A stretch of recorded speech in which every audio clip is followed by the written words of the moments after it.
بسم الله الرحمن الرحيم. الحمد لله ولا نعبد إلا إياه، والصلاة والسلام على رسول الله وعلى آله وصحبه، أما بعد. وقد سمعت كلاما للشيخ محمد بن حزام هداه الله، فإذا فيه ما يحتاج إلى تنبيه. من ذلك قوله: الشيخ محمد الإمام والشيخ عبد العزيز البرعي هما من علماء أهل السنة والجماعة، وممن نفع الله بهما كثيرا في البلاد اليمنية. هذا من الغش للمسلمين والتغرير بهم وعدم النصح لهم. فبعد أن عرف أهل السنة والجماعة ما عند هذين المذكورين وتكلم وحذر منهم الموافق والمفارق، وقد أصبح كثير من أتباعهم يخجل من الانتساب إليهم، خاصة في بعض المناطق.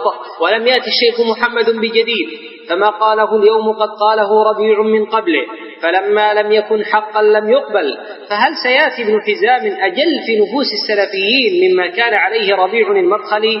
هيهات هيهات. ثم ما هي إلا أيام وإذا بالشيخ ربيع ومن إليه وعبيد ومن إليه يطعنون أشد الطعن في العدن والإمام ومن إليهم. وقوله: وهما من طلاب شيخنا الإمام الوادعي رحمه الله. وقد كان شيخنا الإمام مقبل بن هادي الوادعي رحمه الله يثني عليهما كثيرا، وقد ذكرهما في وصيته ووصفهما بأنهما من أهل الحل والعقد عند أهل السنة في اليمن. هذا الاستدلال من الغرائب والعجائب، وعليه فما المانع من الثناء على أبي الحسن المصري، إذ الحال كذلك من حيث الثناء والوصية والطلب، ولا أستبعد أن ذلك آت في المراحل القادمة، والعلم لله. وأنا أقول في هذا المقام وستذكرون ما أقول لكم: إن ابن حزام سيضطر إلى أن يقدم تنازلات كثيرة، لو قدم عشرا منها لإخوانه أهل السنة لكانت سببا في ثبات الخير بين يديه وبقائه مع إخوانه، لكنه لم يرد ذلك. وقوله: إذا حصل اختلاف بين أهل السنة فلا يقتصر على السماع من جانب واحد، فعليك يا من تريد ملازمة الحق والعدل والإنصاف وتخشى على نفسك من الظلم والبغي أن تقرأ للعالم الذي يتكلم فيه وتسمع ماذا يجيب عن نفسه فيما ينقل عنه. ما هذا يا شيخ؟ من أين أتيت بهذه القاعدة وبهذا التأصيل؟ فهذه قاعدة حسنية محدثة، وهي المعروفة بقاعدة التثبت التي رد عليه فيها العلماء. فمن أين لك هذا أنه يلزم السماع للمجروح بماذا يجيب عن نفسه؟ وأين المجروح الذي لا يدافع عن نفسه ولا يبرر أخطاءه؟ ثانيا، هل من منهج السلف رضوان الله عليهم أنهم يستمعون للمجروح حتى يقر أو ينفي موجب الجرح؟ فهذا تأصيل محدث، وهو خلط واضح بين الجرح والقضاء. فالذي يحتاج إلى سماع من الطرفين في الأمور القضائية والجنائية التي يترتب على كثير منها الحدود الشرعية.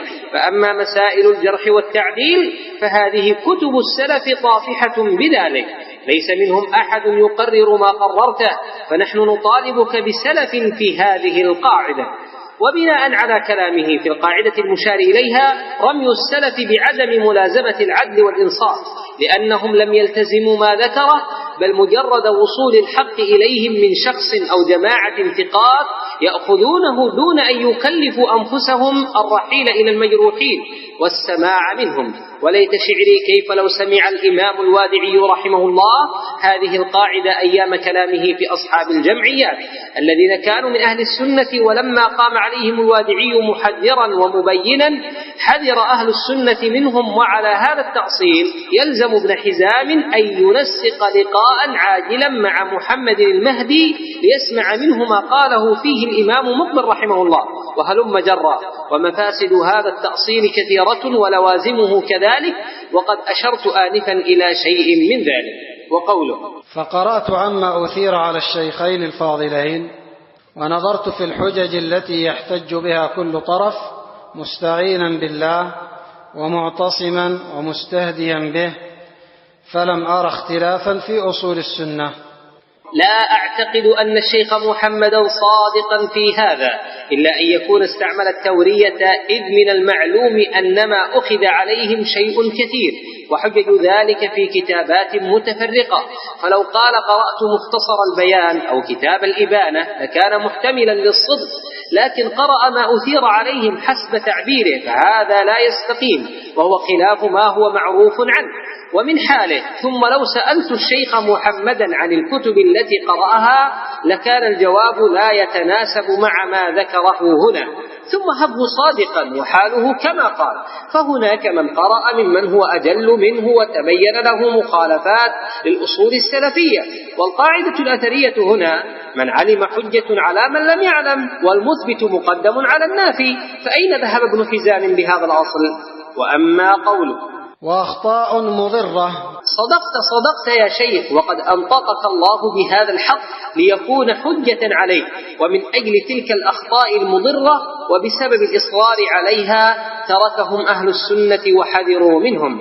وأما قولك قد رجع عنها وعدلت، فلم تصدق بهذا، وهو خلاف الواقع. فالمطلوب منك أولا أن تبين لنا الأخطاء المضرة التي أشرت إليها إجمالا، ثم تبين لنا رجوعهم عنها إن كنت من الصادقين، وإلا فلا يلتفت إلى عمومات كلامك، فتلك طريقتك غير مرضية والله المستعان. ثانيا، الشيخ محمد هداه الله تكلم في الإمام للوثيقة والإبانة والتمييع والغثائية، وكل ذلك قد سمعناه منه، وهي من الأخطاء المضرة، فأين رجوعهم عنها يا شيخ محمد؟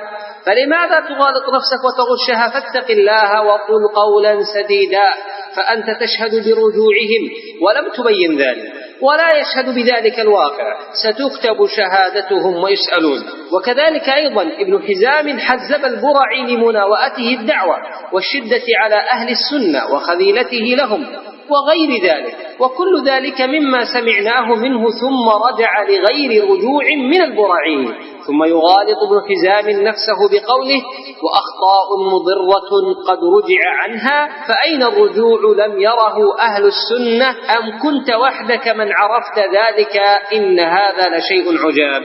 ثالثا، بنيت تحزيبك للعدن على 8 نقاط دونتها بيدك، وقلت في آخرها هذا وإني لم أذكر ما تقدم ذكره لإرضاء أحد، وإنما ذكرته لبيان الأمر لمن ما يزال ملتبسا عليه متقربا بذلك إلى الله سبحانه وتعالى. فيا معشر العقلاء، كيف يستقيم هذا؟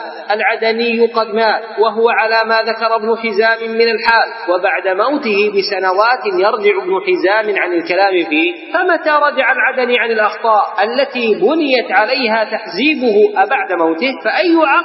فأي عقول تنفق عليها مثل هذه التناقضات؟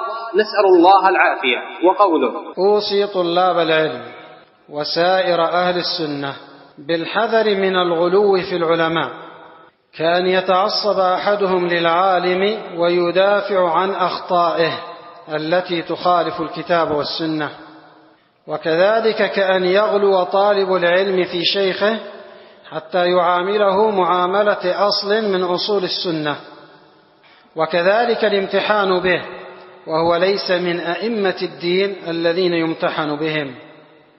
هذا كلام واقع فيهم، فقد نصبوا أنفسهم منهجا سلفيا، من والاهم فهو السلفي، ومن عاداهم فهو صاحب الغلو، وقد خالف السنة والجماعة.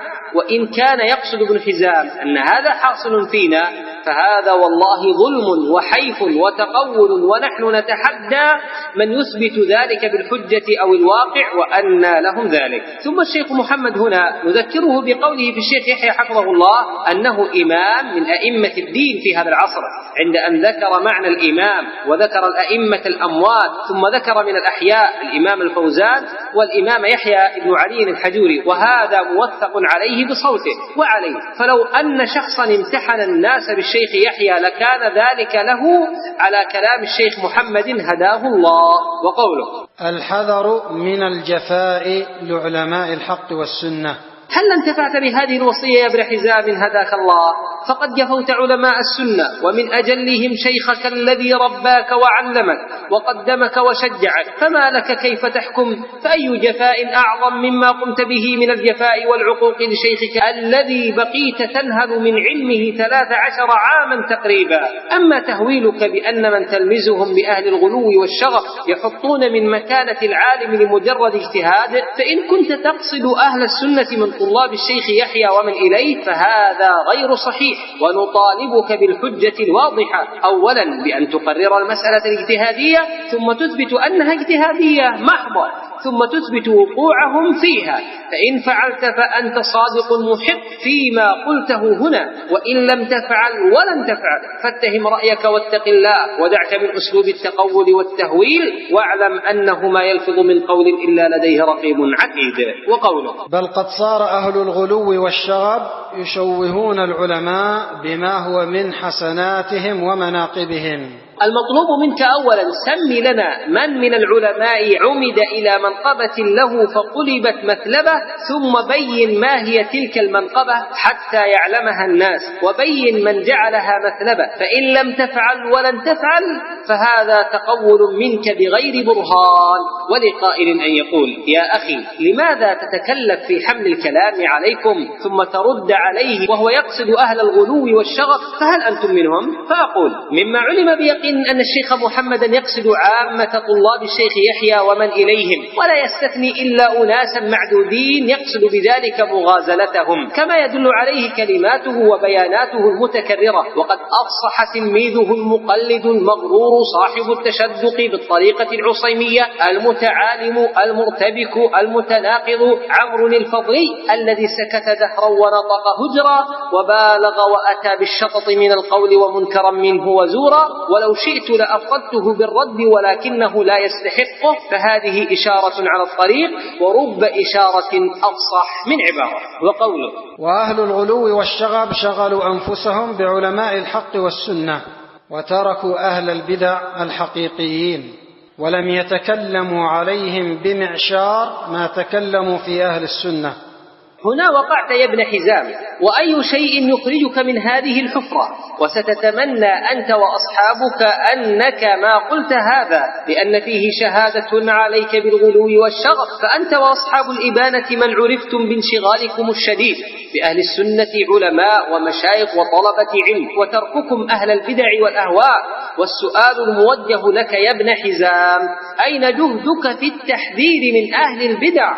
أين بياناتك فيهم؟ ضعها في كفة، وضع كلامك في أهل السنة في كفة، بل لا مقارنة البتة، وهذا معلوم متواتر عنه.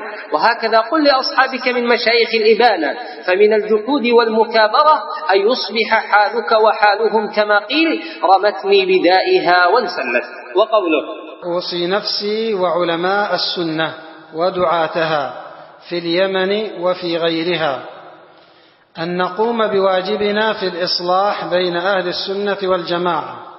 من هنا أتي ابن حزام، لأنه رأى نفسه عالما موجها لأهل السنة ساعيا في الإصلاح بينهم، وفي الحقيقة إنما هو الهوى والحيف والتقلب، إذ من المعلوم أن المصلح لا يفتن ولا يفتن ولا يشق عصا، كيف وهو من يسعى لرأب الصدع وجمع الكلمة. فالآن الشيخ محمد هل رقع الخرق أم زاده اتساعا؟ هل جمع أم فرق؟ هل أصلح أم أفسد؟ فكيف الصلح هذا؟ إن هذا لشيء عجب. كيف يوصي العلماء بالإصلاح وهو لم ينصاع هو للعلماء عند طلب الصلح بينه وبين خصومه من أهل السنة، ولو كان محبا للصلح والإصلاح مع أناس قد حكم عليهم هو بالبدعة والحزبية؟ فلماذا يرفض الصلح مع أناس يعتقد أنهم أهل سنة؟ إن هذا لشيء عجب. وأما حثك المشايخ على الحفاظ على جهود الإمام الوادعي بعد أن ذكرت شيئا من جهاده وصبره، فهذا ما نصحك به شيخك يحيى، فأخذتك العزة وقد حذرك من العبث بدعوة الشيخ مقبل رحمه الله، فغضبت حينها ونفرت ولم تستجب وتطاولت عليه، والله المستعان. وقوله: أوصي نفسي وجميع أهل السنة بالرفق والتراحم والمحبة والألفة على الحق. أقول لكنك لست كذلك، فأين هذه الآيات والأحاديث لم نسمعها منك يوم أراد العلماء منك ذلك في حق مجموعة من مشايخ السنة وطلبة العلم حين اختلفت معهم، بل شددت وأغلظت وعاندت وأصررت؟ لماذا لم تظهر هذه الوصايا إلا تجاه من تعلم مباينتهم لأهل السنة وبعدهم عنهم فكرا ومنهجا وسيرا؟